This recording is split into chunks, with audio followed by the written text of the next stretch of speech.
All right, guys, Eric Paul's in here, going to be giving you guys the recap of both round one for the Puerto Rico Open and the WGC Workday, and then we're going to get into the showdown picks for both tournaments as well. Overall, this tournament has been playing pretty fun. I'm pretty excited to get into it, so, let's get right into it.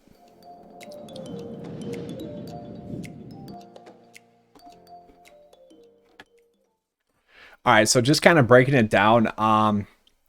Well, first, I think we got to start off with kind of the shot tracker here. And let's just switch screens. A big screen. Pull it up here. This is Harris's English shot tracker. All right, the Florida Volunteers are really struggling with the shot tracker this today. Sanjay M had like a 2-inch eagle putt apparently that rimmed out to about 15 feet. Obviously, that was wrong, but it kind of sucks because you get excited, especially for something like this. Or I like Xander was 30 yards away, had an eagle chip, and then all of a sudden he had to take a drop and had to take a penalty. They need to be better. It's unfortunate there, but overall this tournament is kind of playing a little bit like expected, where a lot of the plays are based on if they avoid the blow up holes, they're going to absolutely go low. And we are seeing some of those players on the high end that are not avoiding those blow up holes and kind of struggling. And this tournament, I put it in the write-up and I touched on it decently throughout the week, is that, this course was either going to play one or two ways. Either the players with distance were going to have a huge advantage, and maybe they try to make the tees a little bit more difficult and the pin placements a little bit more difficult. But I think we are going to see the other side of it, where a player like Webb Simpson, a ball striker, a guy that thinks his shots through, plays smart, is going to have the better week here. And we kind of see that. So, players like Webb Simpson, I also mentioned Kevin Kisner, like those guys I think are going to actually have the advantage this week. And it was kind of clear that it was either going to be one or the other there. And I think we are going to see that. It's going to be much more of the kind of Webb Simpson type week there. And overall, it's going pretty well as a whole. DJ is really the only disappointment on the top end. Other than that, Xander, Rahm, Neiman, Palmer playing well. Griffin, Answer doing fine. Kisner, I think he's going to play well. Webb, obviously a high exposure play. Brooks playing well. He was a high exposure play as well. And then I do want to mention the two value plays here down here at the high end. Wade Orsby, he's doing well right now. And the same thing for the last player in the player pool for the Puerto Rico Open, Rafael Campos. They're both playing well. That's not how it's supposed to work. I'm telling you guys, the value plays are not supposed to do this well. It's the strange thing that's going on here. But let's get into the showdown picks for this tournament. So just right off the bat, though, I do think that like Matthew Fitzpatrick, I think he's going to regress a little bit. That's someone who I do expect to regress. Brooks Koepka, I don't want to say it's not surprising that he's doing well. It is still a little bit surprising that he is doing well, given his stat fit, I guess, if you will. But kind of the thought process there was that, some people were on him 2 weeks ago when he won. I thought that was either an outlier performance or that was a sign of things to come. And if it was a sign of things to come, this would be a great course for Brooks Koepka. So I was on him as well. Cameron Smith playing well. This is a course that would suit him well. Sanjay M, a top 2 stat fit. And let's just sort by stat rank here real quick, just to kind of see how the players are doing that were like top 12 in the stat rank. Let's do, no, top 12 is fine. So Webb Simpson first, Sanjay M 5th, Joaquin Neiman 8th, Palmer 8th. Really the only bad ones are Daniel Berger, Victor Hovland. Didn't end up on Victor Hovland. Terrell Hatton, kind of mentioned in passing. He hasn't really played well on longer tracks. Unfortunately, I love playing Tyrell Hatton, but that was enough for me to not play him this week. That was the worry there.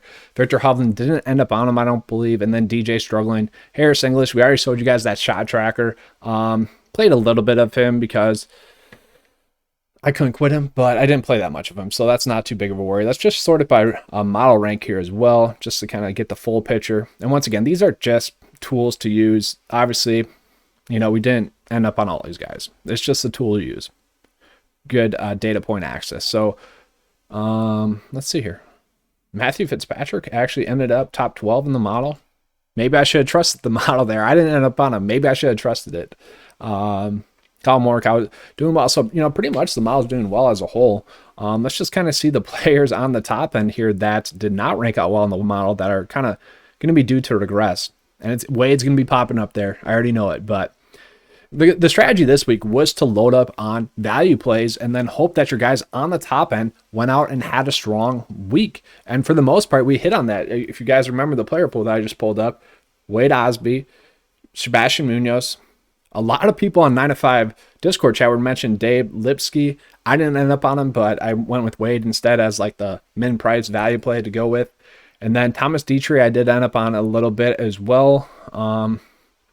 And the thought there is that in a full tournament field event, the difference between like the value tier and like the low tier production wise, if you hit on the right value play, is not going to be as great as a guy in the high tier finishing first and a guy in the high tier finishing 12th. That's kind of the biggest difference. You know, that's a 30-point difference there, where a guy finishing 20th and a guy finishing, I don't know, 32nd is not that huge. So that's kind of the big thing there. But just looking at picks for round 2 here, let's just pull it up.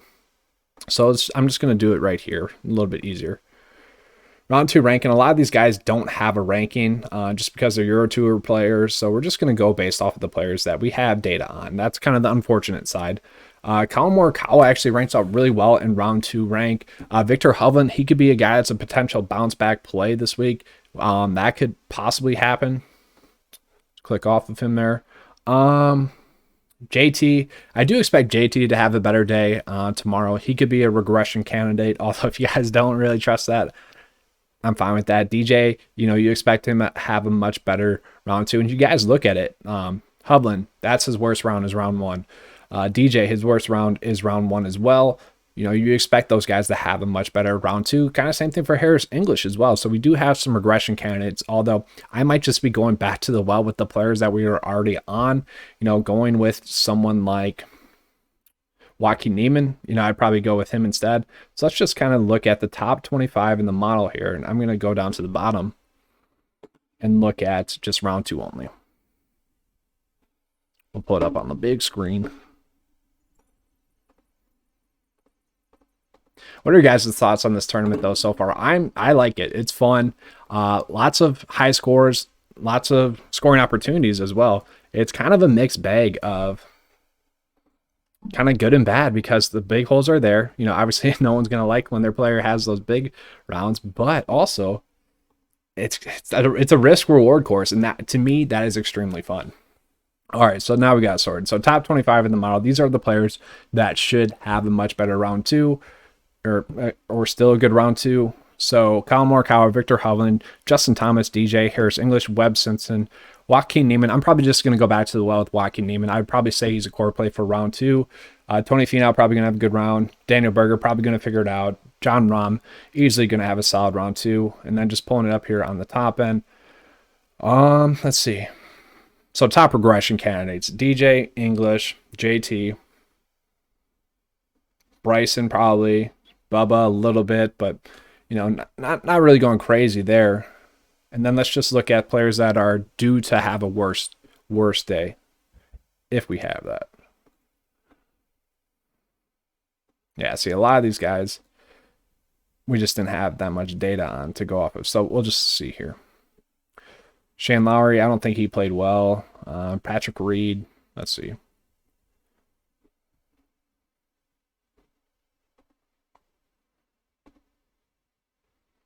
So Cam Smith, probably not going to have as good of a round. Billy Horschel, probably have decent. But Zudenhout, nothing really on him. Jason Day, probably not going to be a guy you want to go with. And then all these guys you don't really want to play. So as you guys can see, for the most part, the model did pretty well as a whole, and it's just probably going to be going back to that player pool that we were on, sticking with the guys that are kind of already got us there. For the most part, it went pretty well. So as a whole, you know, feeling pretty good about where we're at, because the value plays that we're on are doing well. The top end guys, for the most part, are doing pretty well. If Xander goes off and has a better round 2, which we're all hoping for, which is kind of expected, then he's going to play well. And then I do want to pull up the other leaderboard here, so let me just find it. One thing that sucked is that my automatic data that I was pulling in this week was for the leaderboard. I pull it in from NBC Sports pretty much, and it was pulling in the Puerto Rico Open tournament, which is fine with me, but I think most people want the WGC event for some reason. Oh, nope. I messed up. Let's go back. Puerto Rico Open. All right, so two of the core plays for the Puerto Rico Open, Justin Suh and Emilio Grillo didn't exactly go well. And Justin Suh, he freaking double bogeyed 18. Man, are you kidding me? If he just makes par, we're sitting pretty. I have a bunch of lineups 6 for 6. I'm like, he's probably going to birdie that. Feeling pretty good. -2 going into tomorrow. A top play like that, -2. He didn't really struggle. Had one bad hole, really. I think he's going to be a great candidate tomorrow for a showdown if they have that. You could probably get him at juiced up odds too as well to potentially win. Emiliano Grillo finished, -2 or -1 on the round. He also struggled to close out his round, so I don't mind him. And then Cameron Pierce actually doing pretty well. Be fine going back to the well with him. We saw that for the Puerto Rico Open, the earlier tee times did have a much better tee time advantage. That's due to the wind. It was windy conditions throughout the day. The conditions got much more difficult. So if you guys are doing round 2 showdown, or if you're trying to do some live outright bets, maybe look for someone like Cameron Pierce, who has a tee time advantage that also played well in round 1. That's kind of the route that I think I would go. But overall, I'm pretty excited for the WGC event here that we have going. It's a fun one. Looking like it's like anyone can go on and win. You just have to play smart, hit your shots, don't make as many mistakes. And I don't really see anyone that's out of it, maybe besides like Matthew Wolff, but no one was playing him anyways. So like that's a non-factor. Like, let me see. I'm trying to see who's the only player here that are actually out of it. Matthew Wolff, JC Ritchie, and probably Harris English as well. But like I said, he's a guy that we expect to have a better round 2. So I'm just sorting it here. I just want to see Matthew Wolff, Harris English, Brad Kennedy, Bubba Watson. I thought Bubba could be worth the risk this week. High upside play, I thought. That didn't turn out. But really, I think Bryson could go low at any round. It's just a matter of hitting your shots accurately, especially for those guys that are long off the tee, like DJ, Bryson. I wouldn't be surprised if they shot themselves back into it. And really, the guys on the high end could potentially struggle tomorrow as well. So I think it's kind of wide open for a WGC event. I'm excited for the weekend. I hope you guys are too. Hope you guys enjoyed this video. If you did, please give me a like, subscribe. I do appreciate that. And as always, guys, let's keep cashing. All right, I'm out. Thanks, guys.